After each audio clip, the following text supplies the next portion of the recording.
Hey listeners. On today's episode of Writer's Way podcast, hosted by Mia Thompson, we have an exciting guest, James Edward Best, the author of The Irate Pirate. Get ready to hear about his creative process, what sparked his passion for writing, and a few behind-the-scenes stories from his literary journey. So I have here the author of the book, The Irate Pirate. So first, I want to know, your book was published and, being on board in this literary industry. So what inspired you, James, to create the character of the Irate Pirate, and how did you bring this unique personality to life in the story? Sure. The Irate Pirate title came to me first, actually, and it was a little bit compelling because I'm, like most readers and authors, I'm a word person. Irate and pirate don't rhyme, right? So I started thinking about that, and I thought, well, that would probably make a good title for a book. But as I considered pirate, most pirates are irate anyway. That's why they're not happy people. So I didn't want to go down the path of writing about an unhappy adult pirate, but I thought, well, what if it was a child? And my grandchildren were 4 and 5 years old at that time, and I was telling them about my idea, and they thought that would be funny to have a young irate pirate. And so I thought, well, what would a young pirate be irate about? And then I realized, well, maybe he didn't want to be a pirate. And if you see the book, he decides he doesn't want to. He looks at the pirates as a role model. He doesn't want to have a hook hand, and he doesn't want to have a peg leg, and he doesn't want to have a patch eye, and he doesn't like bilge water. So he just decides that a pirate's life is not for him. Okay. Now, and so go ahead. Yeah. Go ahead. Yeah. Pirate stories, are often filled with action and adventure. Now, how does the Irate Pirate stand out from the other pirate novels in terms of, tone or approach? Sure.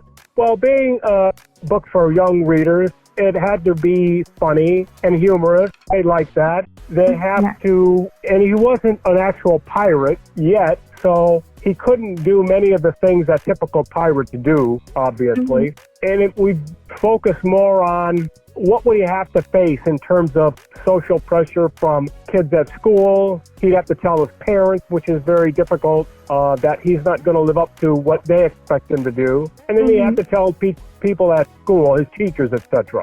And he'd have to study different things at school because he was going to the Pirates Training Academy at the time. So it was more action in informing people and communicating people that what they expect of you is not what you're deciding to do. Oh, yeah. Well, that's really inspiring as well. Now, humor seems to play a significant role in your book. Now, how do you balance humor with the excitement and drama of pirate life? Sure. The humor there's a lot of humor. For instance, the dad's going to the principal's office and putting his hook hand on the principal's desk and scratching the principal's desk. A lot of people thought that was funny because a lot of people have been embarrassed by the things their parents have done before, right? Yeah. And there's things that, for instance, the parrot misunderstands words, tries to repeat words, as parrots will do, but misunderstands them because he's been around the pirate ships when they fired the cannon too often, and his hearing is not good.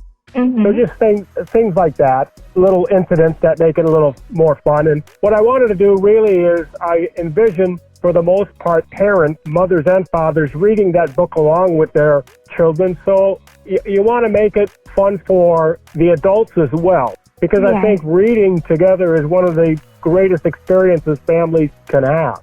Yes, exactly. Now, what challenges did you face while writing a story that blends humor and adventure, and how did you tackle them, James?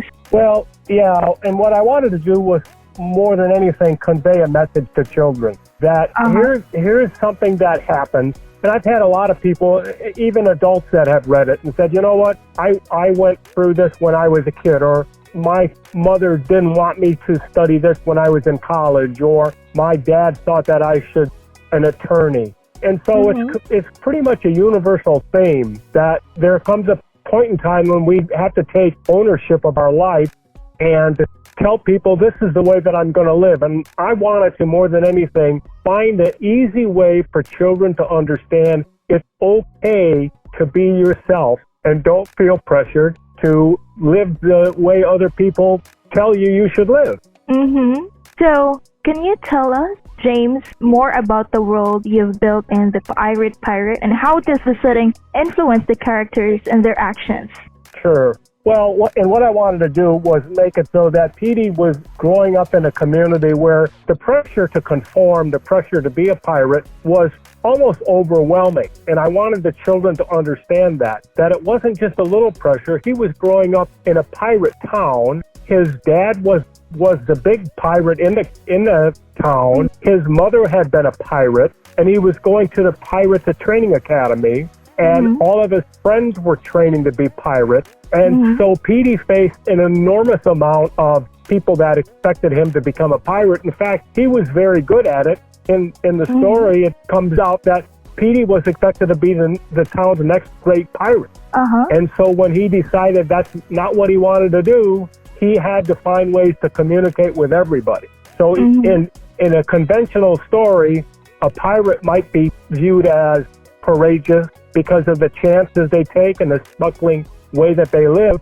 However, Petey exemplified true courage in making a decision and standing up for what he thought was right, that he didn't want to be a pirate. And one of the moments that he realizes he didn't want to become a pirate because he didn't think it was right to take things from people against their will, which is essentially what pirates do. Yeah. And pirates often embark, in dangerous adventures, like requiring courage, resourcefulness and determination to succeed. Yes. Now, what message takeaway do you hope readers get from the Irate Pirate, just, beyond just the action-packed plot? Sure. Well, in the biggest action that Petey took was he took a stand. Now, it wasn't a physical stand. It was a moral stand and a stand to be his own person and to be an individual. And so that's what I hope that that children specifically understand, that you are going to have people that try to get you to do an awful lot of different things. Some will be interested in your own good, and some will not. Some will be acting for their own selfish part. And what you need to do as a person is decide what is right for me. Yes, exactly. Now, by focusing on the impact of, also our choices on others, we promote a more caring and supportive society as well. So, now, the Irate Pirate were adapted into a movie or animated series. Now, how would you envision, James? Yeah. So here's what's funny. As I was writing it, it continually came to me visually.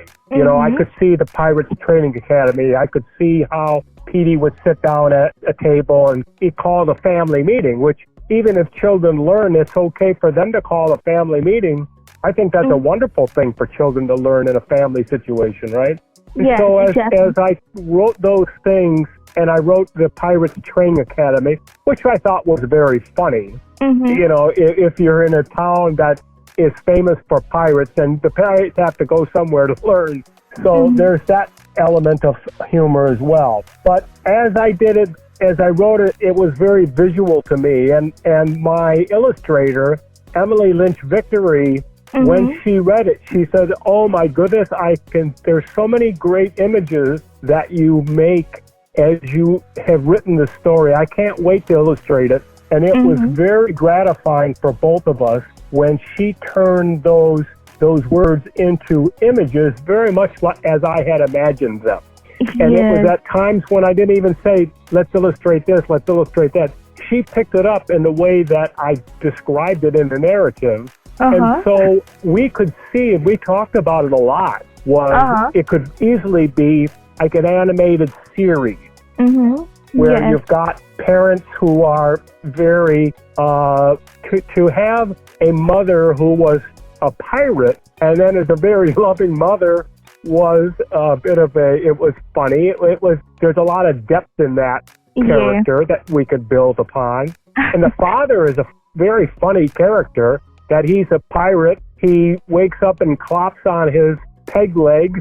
He scratches the principal's desk on air, by mistake. And he wore his hat all the time. The first time that Petey saw his father's hair was his father took off his hat when they were having the family meeting at the family dinner table. So there's elements there, lovable characters. And if you look at the other two books that came as a result of that, because people wanted to hear more about Petey and that whole situation at where Petey was growing up. An Irate Pirate is about Petey's own bird, his parrot, who thought that he was going to be the next great pirate's bird. And when Petey decided not to be a pirate, then his bird, whose name was Demosthenes, and Petey calls him Demo.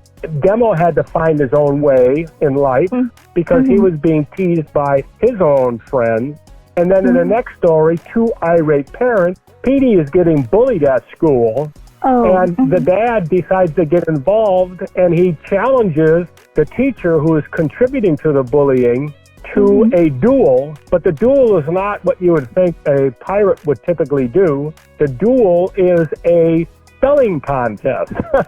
Which you would not think a pirate would resort to. But then you see how Petey's decision not to be a pirate has affected his parents as well, because they find other ways to resolve what would be conflicts and what would probably be violent conflicts in a pirate's world. Yeah, and encouraging individuals to, to embark on their own journey of self-discovery can lead to more authentic lives. And that's, pirates often seen as outsiders or rebels, and may struggle with identity and what it means to be truly free.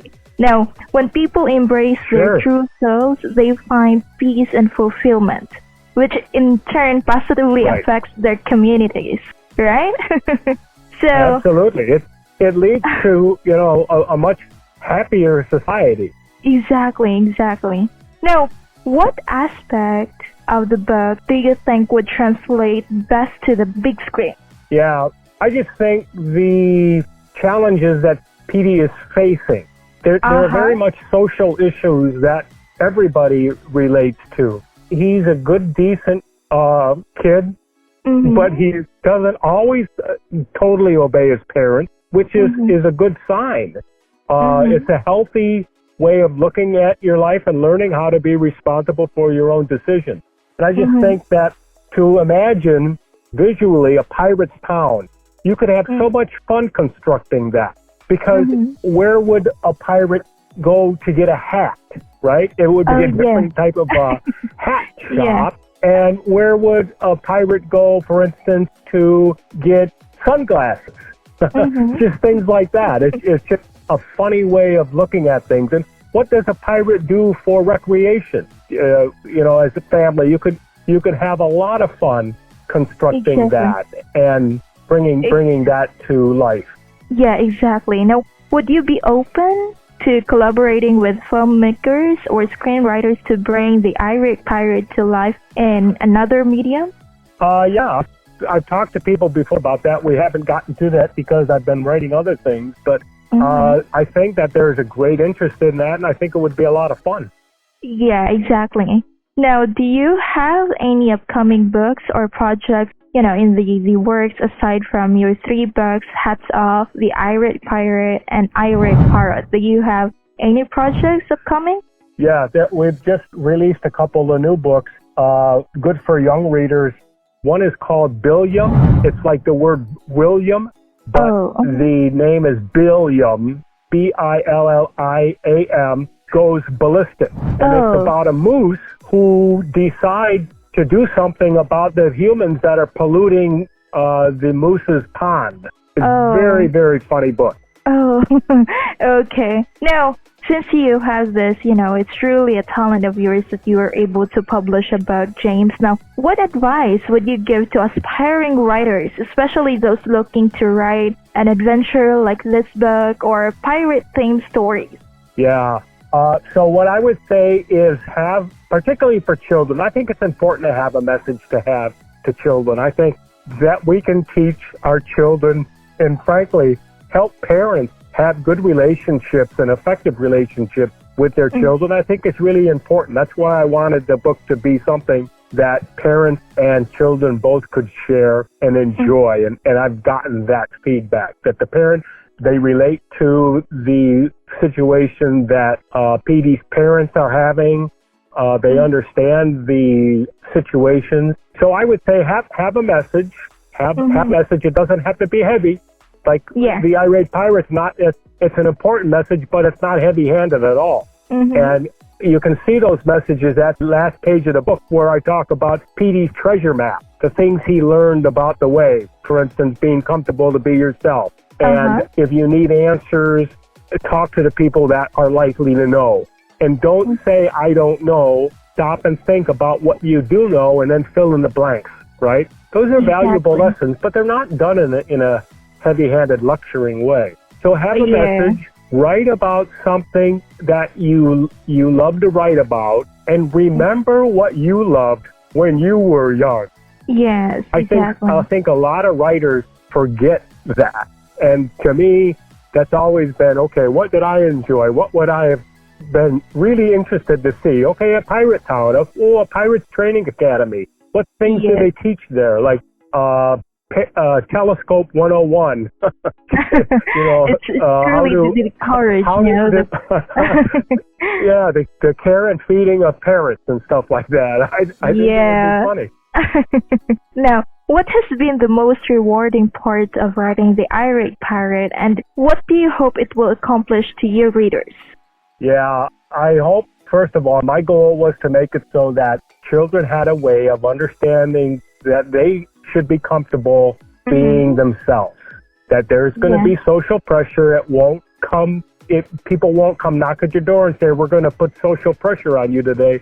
But there is a lot of pressure out there for people to act a certain way, be a certain way, study certain things, do that. And so children, I think I wanted them to feel comfortable in making their own decisions. I wanted to have it so that it was a book that would help a parent and that parents would enjoy, because you know what?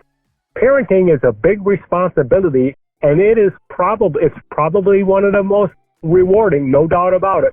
But it is probably the most challenging things we do as adults. And so I wanted, how could I help it so that they have something that they can share and spend some time together and laugh about, hey, that's like Petey, or, you're acting like Petey's dad. There you go, embarrassing me, and, not in a bad way, but, that was part of the funny thing about the book. So when people say, oh, Petey was such a fun little boy, or I really loved that parrot, or, it was just really neat to see the way they interacted together, or I like that last page where you put those lessons. I went over those with my daughter. And it can foster empathy, responsibility and consideration for the well-being of others. Like spreading the importance of making conscious, morally sound decisions benefit society as a whole. Right? Now, can readers expect any future adventures with the Irate Pirate, or do you have other projects in the works that you'd like to share, like any speaking engagements, signing copies of yearbooks? Yeah, you know what? I'm working on a kind of like a sequel. Petey's a little bit older now, and I don't want to give away the story, but that will be coming out pretty soon too. Petey's New Adventure, and people can read about it. If check my website. It's www.best, like name BEST, storyalive.com, and that has all the characters. I've got some stories coming out now. One's called Uproar in Stillville, which is it's a funny book. It's a little bit of a political satire, but again, not with a heavy message. It's with animals who are acting like humans. They get upset in a very funny way. It's a misunderstanding, but they end up having a protest march, and I think a lot of people will enjoy that. That's Uproar in Stillville. Okay, perfect. So right now, I believe that we're all set for the questions in this interview. Okay, so thank you so much. It's truly a pleasure talking to you as well, the author of the book, The Irate Pirate. Thank you so Great. much, Thanks James. very much, Mia.